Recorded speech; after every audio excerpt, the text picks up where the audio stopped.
안녕하세요. 다산에듀 대표 전병칠입니다. 2022년 전기 기능장 시험을 준비하시는 분들을 위해서 이 영상을 만들었습니다. 전기 기능장 시험을 막상 준비는 해야 되는데 어디서부터 시작해야 될지 잘 모르시겠다고요. 필기 시험은 어떻게 준비해야 되고 실기 시험은 어떻게 준비해야 되고 혹은 무엇이 어떻게 나오는지 잘 모르시겠다면 이 영상을 주목하시고 끝까지 봐주세요. 제가 지금까지 전기 기능장 필기나 실기 강의를 많이 해봤기 때문에 여러분께 최근의 경향과 함께 어떻게 준비하는 것이 가장 체계적인지 부가적인 설명을 잘 곁들여서 말씀드리겠습니다. 무엇보다도 잘 가늠이 안 되셨다면 이 영상을 통해서 이렇게 준비되는구나. 이런 단계를 거치면서 내가 미리 체계적으로 준비를 하면 되겠구나 라고 하는 영감과 전략 전술을 짤 수 있는 지식을 얻으시기를 바라겠습니다. 그럼 지금부터 강의를 설명하겠습니다. 일단 전기 기능장 시험에 대한 개요를 먼저 말씀드릴게요. 전기 기능장이라고 하게 되면은 보통 어떤 자격일까요? 국가 기술 자격 전기 분야에서 이제 가장 처음 등급이 우리가 전기 기능사라고 하게 된다면 그 위에가 산업기사, 그 위에가 기사, 그리고 이제 기술 쪽에서의 최고는 기술사고 기능 쪽에서의 최고가 바로 이제 이 기능장이 됩니다. 그래서 이 순서를 만약에 한번 써보게 된다면 여기 기능사 자격을 이제 취득하시고 그 다음에 단계에 산업기사, 그 다음에 기사, 그 다음에 이제 넘어갈 때 우리가 이제 두 갈래로 이렇게 나누게 되죠. 하나는 기능계에 기능장이 있고 하나는 이제 기술계에 기술사가 있게 됩니다. 응시 자격을 보게 되면 기능장이 더 힘들어요. 기술사보다 조금 더 경력이 있어야 됩니다. 그런데 여러분은 지금 이 전기 기능장에 대해서 설명을 듣고 계신 거죠. 일반적으로 전기에 대해서 최상급 숙련 기능을 가지고 있습니다. 그래서 산업 현장에서 작업 관리라든지 소속 기능사 혹은 기술자들의 지도 및 감독, 그 다음에 현장 훈련, 그 다음에 경영층과 생산 계층을 연결시켜주는 현장의 중간 관리의 업무를 수행한다. 그 다음에 기능계로서 가장 높은 업무를 수행한다라고 하는 것이 산업인력공단에서 기능장을 정의하고 있는 내용입니다. 최근에 검정 현황을 보시게 되면 그런데 사실은 그렇게 좋은 그래프의 모양은 나오진 않습니다. 일단 필기시험 응시자를 보게 되면 2016년도에 무려 6,000명이었거든요. 사실 그 전에는 훨씬 많았어요. 이 전기 기능장의 르네상스 시대라고 하게 되면 보통 2012년도, 14년도 이렇게 둘 수가 있는데 그때는 6,000명보다 훨씬 많았어요. 2016년도부터 이렇게 조금 내려가고 있는 추세이기는 합니다. 그래서 2020년도를 보게 되면요, 2,500명에 불과하게 되죠. 그런데 재밌는 거는 필기 합격자예요. 필기 합격자를 보게 되면은 이렇게 2016년도에 1,200명이었는데 그 다음은 오히려 응시자는 줄었는데 늘었어요. 다음에 1,200명 거의 비슷하게, 그 다음에 1,200명, 그 다음에 이제 960명으로 사실은 필기 합격자는 필기 응시생이 줄은 것에 비해서는 크게 변화는 없습니다. 사실은 이제 이런 내용을 보게 되면 좀 준비되신 분들이 시험을 보고 있다. 그리고 조금 더 치밀하게 잘 준비를 하고 계신다. 그 다음에 정말 필요하신 분들이 시험을 보고 있다라고 하면서 우리가 필기시험의 합격률을 설명할 수 있게 되는 거죠. 자, 실기시험의 응시율은 어떻게 변하고 있습니까? 실기시험도 역시 3,300명이었다가 매년 조금씩 낮아지고는 있지만 크게 변동은 없는 축에 속하게 됩니다. 이런 내용들을 보시게 되면 실기시험은 필기 합격한 이후에 2년 동안 볼 수 있거든요. 사실 실기 합격률이 그렇게 좋지는 않아요. 지금 보시면은 실기 합격률이 2016년에 500명에서 400명, 자 이렇게 밑으로 가게 되면서 3, 4% 나올 때도 있으니까요. 그런데 합격률이 이제 줄었지만 보통 우리가 필기시험 보고 실기는 2년까지 시험이 유효하게 되니까 앞에서 이제 누적 효과도 조금 발생할 수 있다 이렇게 볼 수 있습니다. 어쨌든 사실은 그렇게 조금 좋은 추세를 보이고는 있지 않습니다. 다만 이제 조금 희망적인 것을 보게 되면요, 전기 기능장 시험이 좀 어려워진 이런 변곡점이 언제로 볼 수 있냐면 여기 2017년 정도로 볼 수 있습니다. 이제 요 넘어가면서 보통 이제 필답 시험이 나오게 됐고요. 작업형 시험도 6시간에서 이제 5시간으로 이제 줄게 됐습니다. 그래서 작업형 시험이 조금 즉 실기가 많이 어려워지게 되었는데요. 자, 이런 것들이 어느 정도 좀 안정화를 꾀하고 있는 것이 바로 이제 21년에 들어와서의 추세라고 볼 수 있습니다. 따라서 우리가 22년을 좀 예상하게 되면은 이런 안정된 내용들을 바탕으로 어느 정도 충분히 대비가 가능하기 때문에 저는 2022년에는 2021년보다 조금 더 나은 응시 형태를 보일 것이다. 그렇게 생각을 하고 있습니다. 전기 기능장 자격을 땄을 때 우대사항은 뭐가 있을까요? 사실 우대사항은 전기 기능장 같은 경우에는 굉장히 많았습니다. 이제 기술 인력으로 분류가 되기 때문에 뭐 기능장을 기능장에 취업했을 때, 기능장을 채용했을 때 장려금 같은 것도 있게 되고요. 그 다음에 법적으로도 여러 가지 공사업체라든지 여러 가지 있지만 사실은 또 이 부분이 우리가 가장 많이 일반적으로 쓰는 것이기 때문에 전기 안전관리 선임에 대한 얘기를 저는 여기서 조금 하고 싶어요. 선임 규정을 보게 되면은 사실은 기사와 같은 선임 조건을 가지고 있습니다. 이 기사라고 하는 것은 전기 기사입니다. 보통 이제 우리가 2년 이상의 경력이 있으면 모든 전기 설비를 우리가 선임할 수 있게 되고요. 게다가 이제 10만 볼트 미만이라고 하더라도 2000kW 역시 선임이 가능하고 1년만 있으면 2000kW 미만, 그리고 전기 기능장 취득 즉시는 1500까지는 선임이 가능하기 때문에 전기 기능장 자격을 취득하시게 된다면 그 순간부터 이제 경력이 계속 플러스 되는 거죠. 이후에 어느 정도 안정적인 경력을 가지고 계신다면 이후에 여러분이 이직하거나 혹은 업무를 조금 더 확대하게 될 때 충분하게 여러 가지 장점을 가지실 수가 있습니다. 그래서 전기안전관리법 시행규칙 제30조에 따라서 선임에서 굉장히 좀 막강한 이런 힘을 가지고 있다라고 하는 것을 좀 여기서 말씀드립니다. 물론 다른 부분도 우대사항이 굉장히 많습니다. 여러분 이 부분은 여러분이 좀 관련된 법령을 좀 찾아보시면은 아주 우대사항이 많이 있다는 것을 알 수가 있어요. 그래서 저는 전기안전관리법에 따른 선임을 일단 먼저 가장 강력한 우대사항으로 이렇게 할 수 있다 말씀을 드립니다. 어떤 사람이 응시가 가능한지 응시 자격도 한번 보겠습니다. 응시 자격을 보게 되면은 다음 호 중에 하나에 해당해야 됩니다. 첫 번째 가부터 보게 되면은 폴리텍 대학, 예전에 이제 기능대학이죠. 폴리텍 대학의 기능장 과정이라고 1년짜리 과정이 있게 되는데 이 1년짜리 과정을 마치거나 혹은 이수 예정자이신 분들은 역시 응시가 가능합니다. 두 번째, 산업기사 등급 이상, 즉 산업기사와 기사예요. 산업기사나 기사 이 자격증을 취득한 다음에 유사직무 분야에서 5년 이상 실무에 종사하신 분이에요. 그런데 여기서 여러분 유사직무 분야라고 하는 걸 좀 기억하셔야 돼요. 유사직무 분야가 뭐냐면은 동일 분야, 꼭 전기 분야, 뭐 전기 공사라든지 전기 안전관리, 전기 시공 이런 곳만 해당되는 것이 아니라 유사직무 분야라고 하는 것은 뭐 기계, 용접, 그 다음에 보일러, 가스, 자동차 정비, 뭐 전자, 통신, 생산 이런 거 다 유사직무 분야에 해당하는 겁니다. 전기 분야에서는요. 그래서 제 영상 중에 유사직무 분야란 무엇인가 뭐 이런 영상이 있는데 그 영상 보시게 되면은 꼭 여러분이 전기 분야 아니어도 다른 분야 다 유사직무 분야로 인정을 받기 때문에 이런 내용 한번 살펴보시기 바랍니다. 어쨌든 산업기사, 기사 뭐 따신 다음에 5년 이상 있으면 괜찮습니다. 다음에 기능사 따면 어떻게 되느냐? 7년 이상 실무에 종사하시면 괜찮습니다. 다음에 이제 내가 만약에 자격은 없다라고 하시면은 이 관련된 분야에서 9년 이상 종사하시게 되면은 경력을 인정받으시게 되면은 여러분 응시할 수 있고요. 또 혹은 다른 종목의 기능장이 있다라고 하시면 역시 응시가 가능합니다. 그리고 이제 외국에서 이런 경우는 좀 흔한 경우는 아니죠. 외국에서 기능장 자격증 취득하신 분들은 역시 응시가 가능하게 됩니다.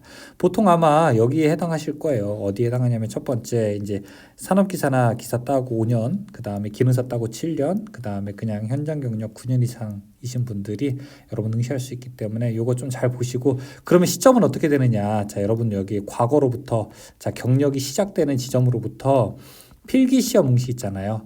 필기시험 응시까지 요때까지가 바로 이제 경력 산정 기간입니다. 그러니까 나는 지금 경력이 좀 완성이 안 됐는데 어떻게 하지? 그럼 시험 못 보는 건가? 그게 아니라 필기시험 치르는 날을 기준으로 하는 거예요. 필기시험 치르는 그 날짜를 기준으로 하고 있기 때문에 그 날까지 경력을 내가 좀 인정받을 수 있다라고 하게 된다면 충분하게 여러분 시험을 치를 수 있는 응시 자격이 있는 겁니다. 경력 선정 잘 해보시기를 바랍니다. 그러면 필기시험은 어떻게 이루어지게 되는지 그 필기 검정 방법을 한번 보게 될게요. 필기 검정 방법, 필기 시험 어떻게 치러지냐면은 사지선다형 객관식으로 치러지게 됩니다. 1, 2, 3, 4 보기 중에 하나를 고르는 거죠. 자, 이제 CBT 방식이라고 해서요. 컴퓨터로 치러지는 방식이에요. 조금 이따가 설명할게요. 총 60문제가 출제가 되고요. 그 다음에 시험은 총 1시간 동안 치러지게 됩니다. 시험 과목은 보통 우리가 산업인력공단에서는 7과목이라고 되어 있는데 실제로는 8과목이라고 보셔도 무관합니다. 전기이론, 전기기기, 전력전자, 전기설비, 설계 및 시공, 송배전 설비, 한국전기설비규정, 디지털공학, 그 다음에 공업경영이 있습니다. 사실 이 부분에서 전기기능장의 직무에 해당하는 것 중에서 가장 비중이 좀 높은 거는 전기기기와 한국전기설비규정이랑 그 다음에 전기설비, 설계 및 시공이기 때문에 이 분야에 우리가 비중이 조금 높다고 할 수가 있습니다. CBT 시험은 뭔지 한번 볼까요? 예전에는 우리가 OMR 카드라고 해서 컴퓨터용 사인펜으로 이렇게 답을 딱딱 칠해가지고 제출했었죠. 그런데 이제 시험은 더 이상 그렇게 치러지지 않고요. 우리가 이제 컴퓨터로 시험을 치르게 됩니다. 컴퓨터로 그래서 시험을 치르기 때문에 은행에 있는 문제들이 랜덤으로 출제가 되는 겁니다. 그래서 똑같은 날 똑같은 시험장에 갔는데도 내 옆에 전기기능장 시험 보러 오시는 분과 내가 서로 다른 문제가 출제되는 거예요. 지금 여기서 여러분 제가 예시로 보여드리고 있는데요. 자, 이 예시가 바로 다산 에듀에 있는 CBT 모의고사 시스템의 예시입니다. 저희가 이제 산업인력공단 거랑 똑같아요. 한번 보시게 되면 이렇게 문제가 출제가 되고요. 지금 여기 보시게 되면 보기가 있죠. 이 보기를 보고 만약에 내가 답이 2번이다 라고 하게 되면은 여기 오른쪽에 있는 답지에다가 2번 이렇게 체크합니다. 그러면 이제 1, 2, 3, 4 하면서 쭉 60문제 풀겠죠. 이제 다음 넘어가게 된 다음에 마지막에 답안을 제출하게 되면은 이 제출한 것이 즉시 채점이 됩니다. 즉시 채점이 되게 되면은 합격인지 그 다음에 불합격인지 그 자리에서 나오게 되죠. 만약에 합격이다라고 하게 되면은 야호 이제 이렇게 속으로 외치면서 나와서 바로 이제 실기시험 준비하시면 되는 겁니다. 그런데 이제 불합격이다라고 하게 되면은 아쉽지만 좀 다음번에 다시 이제 시험을 준비하셔야 되겠죠. 그런데 이거 컴퓨터로 시험 보는 게 조금 새로워요. 막상 종이로만 시험 준비하시다가 또 컴퓨터로 시험 보시게 되면 조금 헷갈리는 분들 계시거든요. 그래서 저는 꼭 여러분 시험 보러 가시기 전에 한번 이렇게 저희 다산에듀 홈페이지 오시게 되면 체험할 수 있어요. 한번 이렇게 체험권 준비하셔가지고 체험 한번 해보시기를 권장드리겠습니다. 컴퓨터로 하는 거랑 진짜 손으로 하는 거랑 완전 달라요. 자, 이렇게 해서 우리가 필기 시험이 치러지게 되는 거죠. 그럼 필기 시험은 어떻게 준비하는 것이 좋은지 한번 그 단계를 볼게요.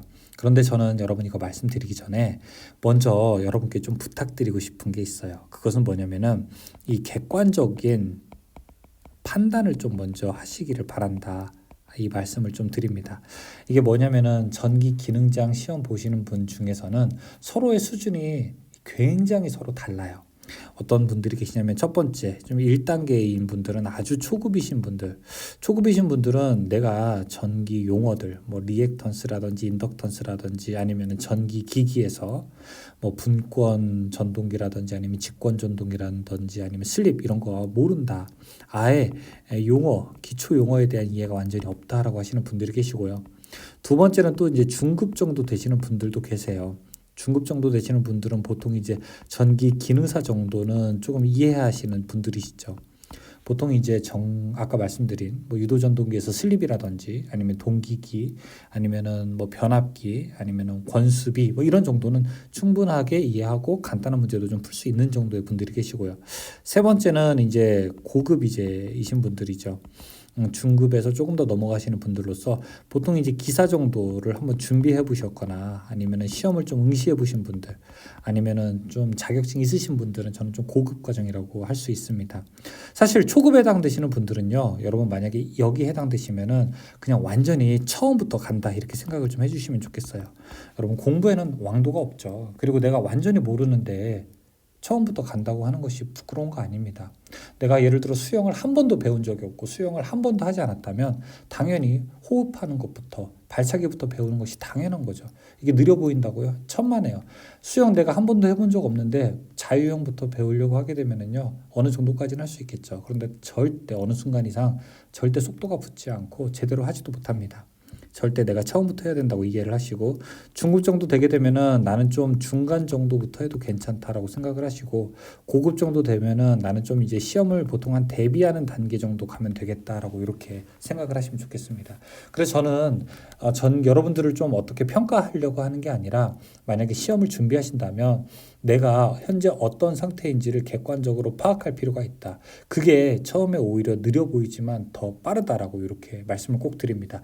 왜냐하면 초급자의 실수 중에서 가장 많이 하시는 분들이 여기 중급이랑 초급 단계이시는데, 바로 기능장 관연도 문제지부터 준비하셔가지고 푸시는 분들 계세요.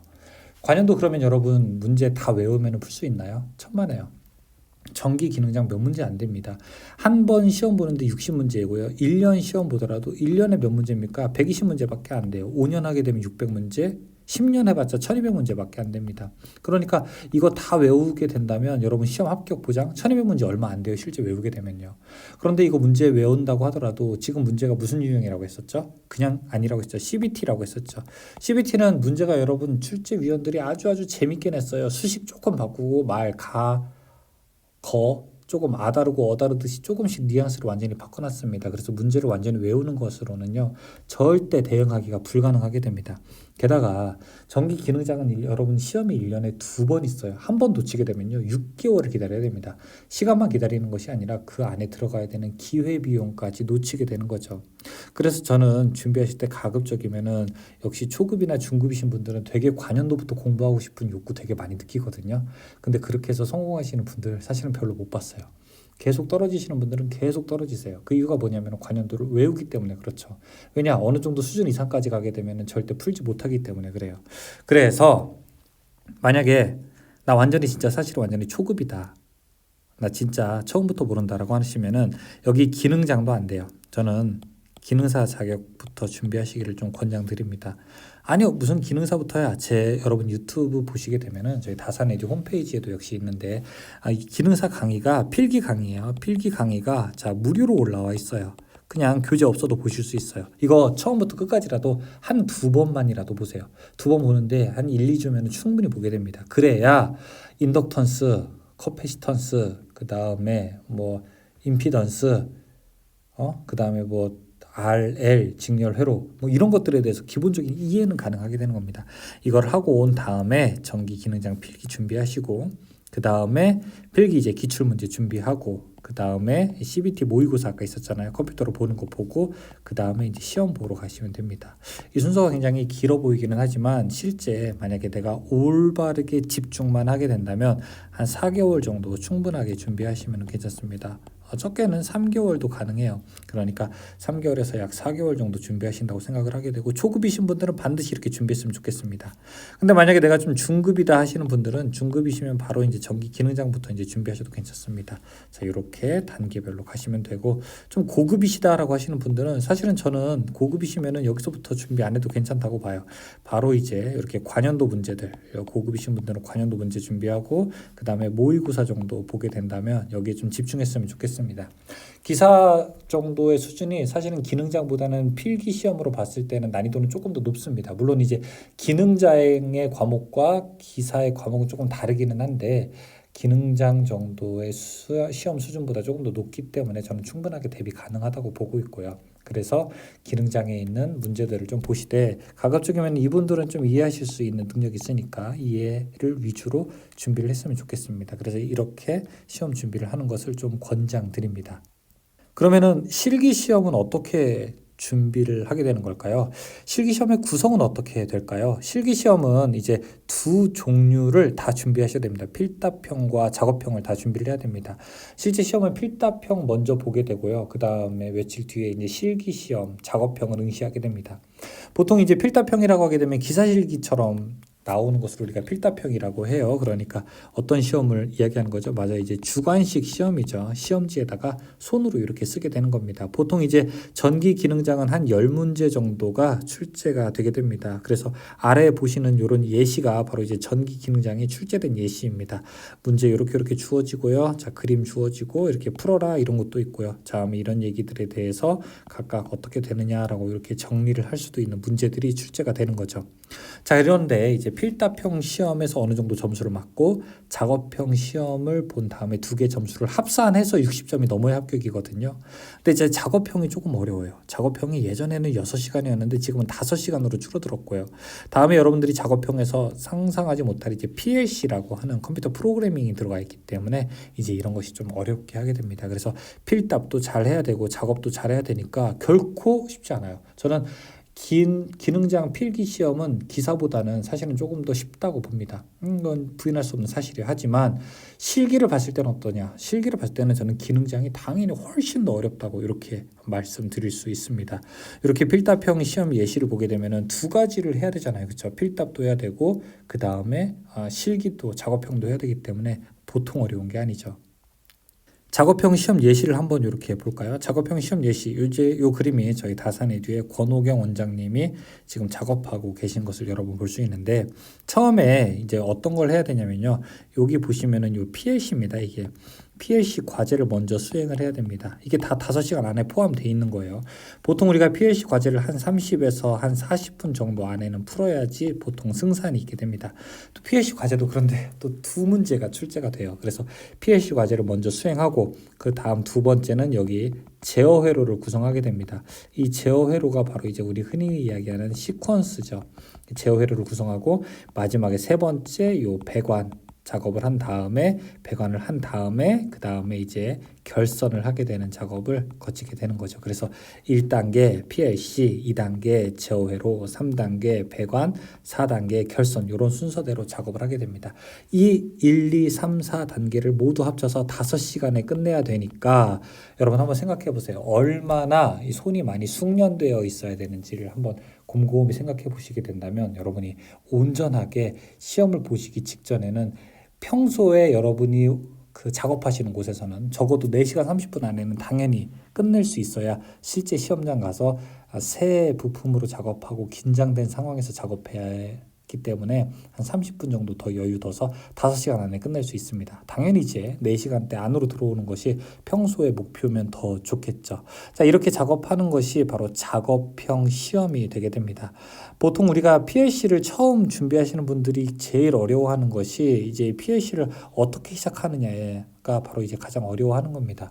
보통 이제 전기 기능장 시험 준비하시는 분들 중에서는 대부분 이 PLC를 한 번도 다뤄보지 않으신 분들이 많이 계세요.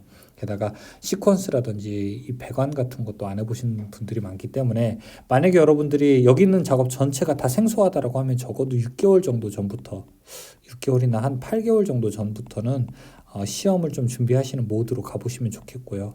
혹시 이제 기능사 정도를 나는 해봤다. 그래서 여기 뭐 결선이나 배관이나 제어회로 같은 거 좀 나는 경험해봤다라고 하시는 분들은 한 4개월 정도 전부터는 역시 PLC부터는 준비를 하셔야 된다고 저는 그렇게 생각을 하게 됩니다. 어쨌든 기능장 실기 같은 경우에는 좀 충분히 많은 시간들을 준비하시면 좋겠고, 어떤 분들은 야 이게 너무 가혹한 게 아니냐 이렇게 생각하시는 분들도 계세요. 근데 한편 보게 된다면 만약에 여러분 도자기 기능장 이렇게 한번 보죠. 그러면 당연히 도자기 기능장이 되려면 한 3, 4개월 연습해가지고 기능장이 된다라고 하면은 우리가 사회에서 그 자격의 효용성, 즉 자격의 가치를 높이 앉혀줄 수도 있겠죠. 전기 기능장은 딱 보시기에 또 쉬워 보이지만 막상 이 작업 5시간 안에 완벽하게 완수하기 그렇게 쉽지 않습니다. 게다가 필답형까지 또 치러야 되기 때문에 여러분이 요 작업 기능장을 따셨다라고 하는 것은 이제 좀 완전히 다른 신호를 이렇게 보내는 것이라고도 볼 수 있어요. 아무튼 이렇게 치러지는 것이 작업형 시험의 예시가 됩니다. 작업형 시험 조금 더 구체적으로 좀 보고 싶다 하시는 분들은 자, 유튜브에 제가 올린 영상이 있습니다. 유튜브에 전기 기능장 실기 자, 처음부터 끝까지 한 번에 보기 뭐 이런 류의 이름의 영상이 있어요. 그래서 전기기능장 실기 처음부터 뭐 이렇게만 검색하셔도 아마 나올 거예요. 제가 여러분께 보여드린 영상이 있습니다. 그 영상 처음부터 한번 끝까지 천천히 한번 보세요. 그러면은 어떻게 작업을 시작하게 되어서 어떻게 결선을 하고 어떻게 구성을 한 다음에 어떻게 하는구나라고 하는 이런 전반적인 작업의 방법도 볼 수 있고, 두 번째는 이 작업 방법과 함께 이런 공구들이 사용되는구나라고 하는 것도 볼 수 있고요. 그 다음에 자 이렇게 하는구나라고 하는 그런 숙련된 기능들도 볼 수가 있습니다. 그래서 영상 한번 처음부터 끝까지 쭉 보시게 되면서 만약에 이 전기 기능장 작업에 대해서 조금 이해가 조금 어려우신 분들은, 그러니까 생소하신 분들은 그 내용을 보시면 아마 큰 도움을 얻으실 수 있을 겁니다. 이제 전기 기능장 필기시험 준비 방법을 좀 설명드려 볼게요. 저는 이제 다산 에듀에서 나와 있는 요 그림이 있는데 그 그림을 중심으로 설명을 한번 드려보겠습니다. 제가 이제 단계별 추천 방법을 하나씩 설명드릴 텐데 사실은 그 베이스는 아까 말씀드렸다시피 본인의 실력을 먼저 객관적으로 평가하는 것에서부터 시작을 하게 됩니다. 처음 단계는요, 이제 여러분 기초 수학이라든지 용어부터 시작을 하게 돼요. 보통 이제 이걸 기능사 과정이라고 좀 제가 편의상 불러보겠습니다. 기능사 과정을 해야 되는 이유는 말씀드렸다시피 내가 여러 가지 용어들이 있게 되는데 그 용어를 좀 완전히 모른다라고 하시게 되면은 전기기능장 여러분 필기 시작하시잖아요. 그럼 바로 관연도로 막 넘어가고 싶은 욕구를 계속 느끼거든요. 그래서 이게 안 돼요. 처음부터 전기기능사 정도의 수준의 혹은 기초수학이라든지 용어 같은 기본적인 내용들, 혹은 또 내가 좀 고등학교 졸업한 지 오래됐다, 좀 공부를 놓은 지가 좀 오래됐다 하시는 분들은 분수 이항하는 것도 되게 어려워하시는 분들이 있어요. 사인, 코사인 이런 것도 되게 힘들어하시는 분들이 계시기 때문에 그런 분들은 좀 천천히 간다는 생각으로 이렇게 기초수학과 용어집부터 단계별로 가면 좋습니다. 그래서 처음에 완전히 공부하게 될 때는 이걸 한 2주 정도 공부하신 다음에 그 다음에 이제 전기기능장 필기 이론으로 넘어가게 됩니다. 보통 저는 시험 보기 한 2달 정도, 즉 60일 정도 계획을 잡으시는 것을 권장드려요. 그런데 아니 왜 이렇게 좀 짧게 잡냐, 좀 더 길게 잡으면 좋은 거 아니냐라고 생각을 하게 되는데, 저는 학습을 준비하는 기간도 중요하다고 생각하지만 저는 기간보다 더 중요한 게 뭐냐면은 몰입하는 시간이라고 보거든요. 그러니까 내가 온종일 공부에 투자할 수 있는 시간도 되게 중요해요. 이게 분명히 집중해서 공부하는 사실은 제대로 된 시간이거든요. 내가 만약에 6개월을 이렇게 시험 준비 기간으로 잡았다 하더라도 주말에 뭐 이렇게 친구들이랑 놀고 아니면은 뭐 여러 가지 대소사에 이렇게 참여하다 보면은 머릿속에 오히려 더 공부가 잘 남아있지 않는 경우도 있습니다. 하지만 이제 2달 정도 좀 계획을 잡으시고 내가 온전히 하여간 2달 동안은 가급적 이 주변에 친구들도 잘 좀 안 만나고 저녁에 술자리 같은 것도 조금 안 가면서 완전히 좀 몰입해야 되겠다, 공부에 좀 몰입해야 되겠다, 주변에도 좀 이렇게 주변 가족들이라든지 좀 배려해달라고 사전에 좀 양해를 구하고 그렇게 공부하는 걸 사실은 저는 그렇게 공부하는 걸 더 권장드립니다. 그래서 60일 정도의 과정에서 전기기능장 필기이론을 좀 공부하다가 그 다음에 중간에 아마 관연도 문제를 엄청 풀고 싶은 유혹이 있을 거거든요. 그리고 하기 싫을 수도 있어요. 그러니까 나 빨리 수영하고 싶은데 왜 자꾸 발차기만 한 달 동안 가르치는 거야, 막 이런 생각이 들 수 있는데 그래도 참으셔야 됩니다. 왜냐하면 CBT는 계속 유형이 변경되기 때문에 그렇습니다. 그래서 그런 그 욕구를 잘 견디시고 3주 정도 전이 되었을 때 이때 전기 기능장 필기 이제 기출 문제를 한번 풀어보는 거죠. 그래서 관연도 문제 중에서 최근에 한 2016년도 7년도부터 시작하는 최근 한 5개년도 한 5년 정도의 문제들을 이렇게도 풀어보고 저렇게도 풀어보고 또 한번 풀이를 잘 보셔야 돼요. 문제하고 답만 보시지 마시고 이 풀이 과정을 보면서 내가 혹은 숫자가 조금 다르게 나오더라도 풀 수 있을까? 이렇게 생각을 하시면서 풀이까지 같이 보시는 것이 좋습니다. 이렇게 해서 기출문제 3주 정도 전부터 대비하신 다음에 마지막에 1주 남았을 때는 아까 보여드렸다시피 CBT 모의고사 같은 것을 실제로 한번 경험해 보셔서 이제 실전 감각을 익히시는 거죠. 실제로 이제 종이만 문제 풀다가 실제 시험장에 가셔가지고 어떻게 하는 거야, 이거 마우스로 딱딱 눌러야 되는데 긴장하시는 분들도 많이 계세요. 그래서 그런 긴장을 좀 없애기 위해서 이렇게 체험 같은 것을 미리 해보시면 좋습니다. 이렇게 준비하시는 저는 60일 과정이 가장 일반적인 과정이라고 생각을 합니다. 당연히 더 오래 준비하면 더 좋죠. 대신 이제 여러분 기간만 늘리지 말고 몰입하는 시간도 비례해서 좀 늘리시는 방법을 채택하신다면 필기시험 준비하는 거 그렇게 어렵지 않게 대비할 수 있다고 저는 생각합니다. 다음에 실기시험을 준비하는 방법입니다. 사실은 필기시험 준비만큼 실기시험도 여러분들 객관적으로 여러분들의 한번 실력을 파악해 볼 필요가 있다라고 생각을 합니다. 사실은 실기시험에서는 좀 2가지 경우가 있어요. 첫 번째는 뭐냐면은 기능사를 하고 오신 분들과 저는 그렇지 않고 그냥 초보이신 분들, 처음 이 시험을 접하시는 분들로 좀 나눌 수 있어요. 처음 접하시는 분들은요, 무조건 다 열심히 해야 됩니다. PLC도 열심히 해야 되죠. 그 다음에 시퀀스, 제어회로 구성하는 것도 열심히 해야 되죠. 그 다음에 무엇보다도 뭐죠? 배관도 열심히 해야 되고요. 그 다음에 필답형도 열심히 해야 됩니다.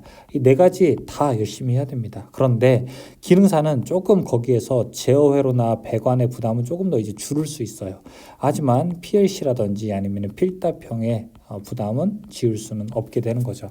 그래서 완전히 내가 처음부터 한다라고 하시면은요, 일단 시작하자마자 PLC부터 먼저 공부하시기를 저는 권장드립니다. PLC 모델에서 가장 많이 쓰는 게 LS 일렉트릭의 XGB 모델이거든요. XGB 모델을 구입하시거나 혹은 구매하지 않으셔도 LS 일렉트릭 홈페이지 가보시게 되면은 프로그램 무료로 다운로드 받을 수 있으니까 무료로 다운로드 받아서 공부 시작하게 되면 됩니다. 그런데 그건 언제부터? 바로 지금부터. 여러분 전기 기능장 시험 준비하셔야 되겠다고 생각한 지금부터 여러분 공부하시면 좋고요. 자, 그 다음에 필기시험 합격하고 보통 우리가 2달 정도 후에 전기 기능장 실기 보거든요. 보통 이제 그 전에 아주 여유 있다면은 제어회로라든지 배관 작업 조금 해보시면 좋고, 그렇지 않고 좀 난 집중해서 하시게 된다면 해야 되겠다고 생각하신다면은 이렇게 2개월 정도 전부터 이제 실기 시험 준비하시면 됩니다. 근데 이때부터는 사실 여러분 완전 몰입해야 됩니다. 한두 번 연습해서 5시간 안에 과제 완성할 수 있겠다라고 희망하는 거는 웬만한 분들 아니고는 좀 어려워요. 그래서 아까 제가 보여드렸다시피 사실은 연습할 수 있는 환경이나 조건이 잘 안 되신다면은 제가 말씀드렸던 그 영상을 처음부터 끝까지 보는 것만으로도 여러분이 준비하시는데 조금 도움을 받으시기를 바라겠어요. 자, 그리고 이제 한 달 정도 되었을 때는 이제 필답형을 준비하셔야 됩니다. 당연히 이제 이건 한 달 전부터 해도 되고요. 그 전부터 아주 여유 있을 때부터, 여유 있는 시간부터 최근에 나온 필답형 문제들을 이렇게 관찰하는 것부터, 보는 것부터 시험을 대비하셔도 좋습니다. 그래서 실기 시험을 준비하는 것을 권장드리고, 저는 기능장 필기 시험은 사실은 등산으로 치자면 입장권 정도 끊는 거에 불과하다고 말씀을 주로 드립니다. 기능장 실기야말로 이제 입장권 끊고 본격적으로 산 정상에 오르는 그 등반 과정이라고 할 수 있어요. 그래서 실기시험 여러분 정말 쉽지가 않아요. 실기시험 하시게 되면은 정말 힘도 많이 들고요. 돈도 많이 들어요. 왜냐하면 응시료도 비싸고, 그 다음에 준비해야 될 공구도 많고, 그 다음에 기구도 많고, 학원을 다니시게 되거나 혹은 스터디를 이용하시게 된다고 하더라도 그런 준비하는 데 비용이 또 만만치 않게 듭니다. 하지만 이 자격증을 땄을 때 또 얻을 수 있는 것도 많이 있기 때문에 어쨌든 투자라고 생각을 하시고, 이 둘 다 많이 여러분께서 경비로 많이 이제 좀 지출하시게 되는 것에서 부담이 아예 없는 거는 아니죠. 사실 굉장히 많은 거죠, 부담이. 그래서 저는 실기 준비하시면은 꼭 정말 한번 할 때 좀 진짜 확실하게 내가 이번 시험에서 합격하겠다, 내가 시험에서 좀 완벽하게 좀 붙겠다라고 다짐을 하시고 좀 시험을 준비하시면 좋겠어요. 특히 가을 시험보다 봄 시험을 좀 먼저 대비하게 된다면 겨울부터 준비하는 기간 동안 온전하게 실력을 좀 쌓을 수 있고, 그 다음에 봄에 혹시 떨어지더라도 가을에 이어지는 시간이 그렇게 길지 않거든요. 바로 시험 보는 것이 좋기 때문에 저는 가을 시험보다는 좀 봄 시험을 더 권장드리게 됩니다. 그래서 여러분께서 준비하시는 동안 좀 힘들고 지치는 것이 있지만 좀 온전하게 이 시간을 몰입할 수 있는 시간을 좀 준비하시면 좋겠고, 사실 제일 좋은 거는 뭐 학원을 다니는 거라든지 스터디를 이용하시는 것도 좋지만, 저는 학원이나 스터디나 좀 공통적으로 말씀을 드릴 게 확실한 조금 지도를 받을 수 있는 곳을 좀 있었으면 좋겠다, 이렇게 말씀을 드립니다. 특히 이제 학원이나 스터디에서도 온전하게 지도하실 수 없는 분들이 많이 계시는 경우가 있어요. 그래서 예를 들어 이런 경우죠. 학원에서 강사가 막 강의를 하게 되는데 진짜 강사 보고 한번 해보세요라고 했는데 강사가 시범을 잘 못하는 거예요. 말은 많이 하는데 실제로 그 사람 작업하는 걸 보니까, 강사가 작업하는 걸 보는데 실력이 그렇게 좀 높지가 않다라고 하게 되면은 아무리 지도를 받아도 내가 시간을 단축하는데 한계가 있습니다. 저도 예전에 기능대회 선수였는데 선수 생활을 하게 되면은 저희가 계속 동작을 하게 되면서 동작을 이렇게 스톱워치로 동작 단위별로 셌거든요. 그래서 어떻게 하면 불필요한 동작을 제외하게 되는지, 어떻게 하면은 크게 힘을 아끼면서 안전한 방법으로 작업할 수 있는지, 이런 것들을 옆에서 계속 코치해주고 관찰하고 그 다음에 자기 성찰하게 되는데, 여러분 역시 작업을 하게 될 때 혹시 스터디라든지 아니면 학원을 이용하시게 된다면 이 주변에서 계속 그렇게 좀 좋은 코치를 계속 해주실 분이 계셔야 시간을 단축할 수 있습니다. 시간 단축 되게 어렵거든요. 그래서 시간을 단축할 수 있는 그런 좀 지도를 받으시는 것을 저는 좀 권장드립니다. 그래서 만약에 지도를 받으시다가 좀 좋은 조건에 있는 지도를 받으실 수 있다면 당연히 좀 좋은 조건에서 좀 지도를 받으셨으면 좋겠다, 이렇게 좀 생각을 드립니다. 역시 여러분이 저는 전기 기능장 시험을 준비하시는데 많이 좀 이 영상이 좀 도움이 됐으면 좋겠습니다. 그리고 열심히 노력하시는데 당연히 이제 올바른 땀방울의 결실이 잘 맺어져야 되겠죠. 자, 그러는 만큼 이 시험 결코 쉽지 않은 시험이고요. 이 시험에 도전하신다라고 결심을 하는 것 자체만으로도 사실은 저는 굉장히 존중받을 자격이 있다고 생각이 듭니다. 그래서 이 시험이 지금부터 최종 관문까지 갈 때 결코 쉽지는 않겠지만 여러분이 꼭 열심히 노력하시고 소기의 성과를 얻기를 바라고 저도 계속 응원을 하겠습니다. 영상에 혹시 댓글로 궁금한 것이 있을 때 남겨주신다면 제가 조건이 된다면 좀 좋은 저도 이 답변을 좀 남기면서 여러분의 시험 준비에 도움이 되고자 합니다. 여러분의 꼭 노력에 결실이 맺어지기를 바라겠습니다. 다산에 대해서 응원할게요. 저는 전병칠이었습니다. 고맙습니다.